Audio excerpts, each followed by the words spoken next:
අයිබෝන් YouTube channel එකට ආදරෙන් පිළිගන්නවා ඔයාව. අපේ ස්මාර්ට් ඉංග්ලිෂ් වීඩියෝස් එක්කයි ඔයා මේකට වෙලා ඉන්නේ. අපි මේ දවස්වල අපේ මේ වීඩියෝස් වලින් කතා කරන්නේ ඉංග්ලිෂ් ටෙන්සස් ගැන. අපේ කලින් වීඩියෝ එකකින් අපි present continuous tense එක ගැන කතා කරා.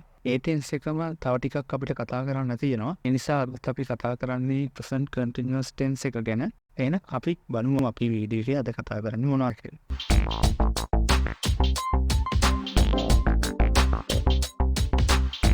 present continuous tense එකේදී මොකක් හරි නිශ්චිත වේලාවක් දක්වලා වාක්‍යයක් ප්‍රකාශ කරොත් ඒ කියපු වේලාවට කලින් ආරම්භ වෙච්ච යම්කිසි ක්‍රියාවක් ඒ වේලාව වෙනකොටත් සිදු වෙමින් පවතිනවා කියන එකයි ඒකේ අදහස් වෙන්නේ.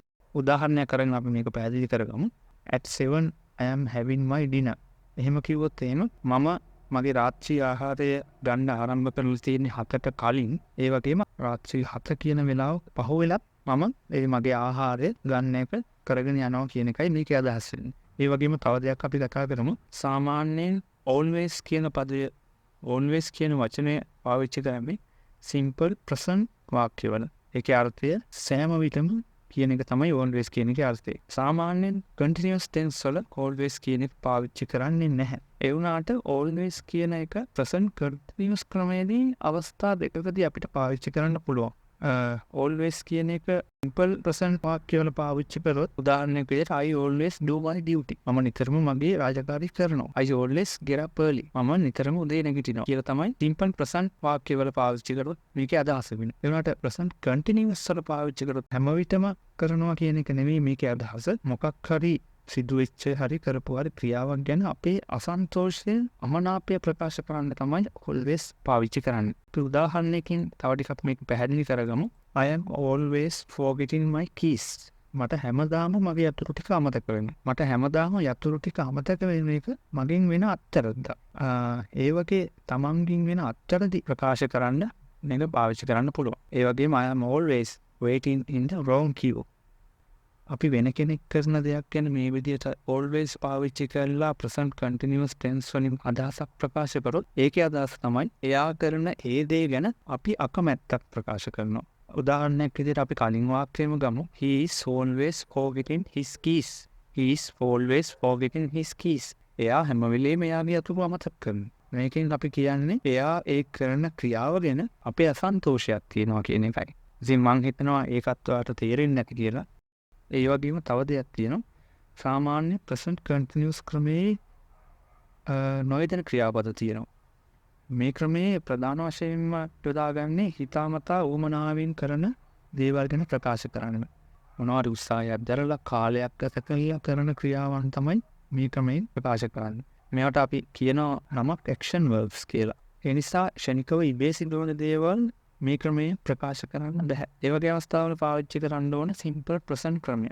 සාමාන්‍යයෙන් ප්‍රධාන වශයෙන් මේ present continuous ක්‍රමය පාවිච්චි වෙන්නේ නැහැ see කියන එක. අපි ඉබේ ඇසින් ඉබේ දකිනවා කියන එක තමයි see කියන වචනේ තේරුමත්. ඒ වගේම hear කනට ඇහෙන දේ, smell නාසයට දැනෙන ගඳ සුවඳ, taste දිවට දැනෙන රස, මේ වගේ ඉබේ අපිට දැනෙන දේවල් ගැන ප්‍රකාශ කරන්න present continuous tense එක පාවිච්චි කරන්න බෑ. ඒ වෙලාවට පාවිච්චි කරන්න ඕන present simple. I see a man at the gate. I hear a noise in the street. I smell something burning. ඒ වගේ අදහස් ප්‍රකාශ කරන්න පුළුවන්.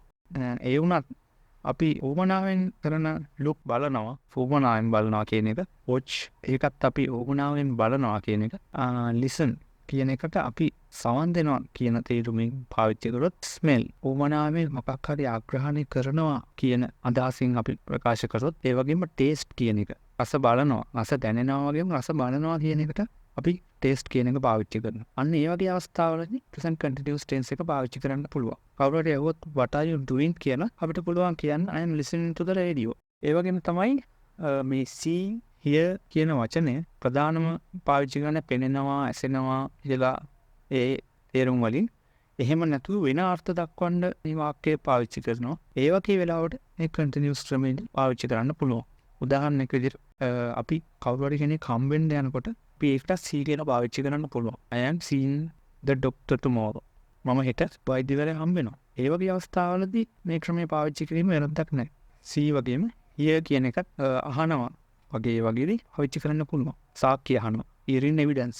The court is hearing evidence. උසාවියේ සාක්ෂි අහනවා. ඒ වගේ පාවිච්චි කරන්න පුළුවන්. ඉතින් එහෙනම් අදට අපි වීඩියෝ එක නවත්තන්නයි හදන්නේ. මම හිතනවා අදත් ඔයා මොනවා දෙයක් දැනුමක් ලබා ගන්න ඇති කියලා. අපේ channel එක subscribe කරන්න. ඒ වගේම අපිත් එක්ක දිගටම එකතු වෙලා ඉන්න කියන ආරාධනා කරනවා. එහෙනම් හැමෝටම සුබ දවසක්.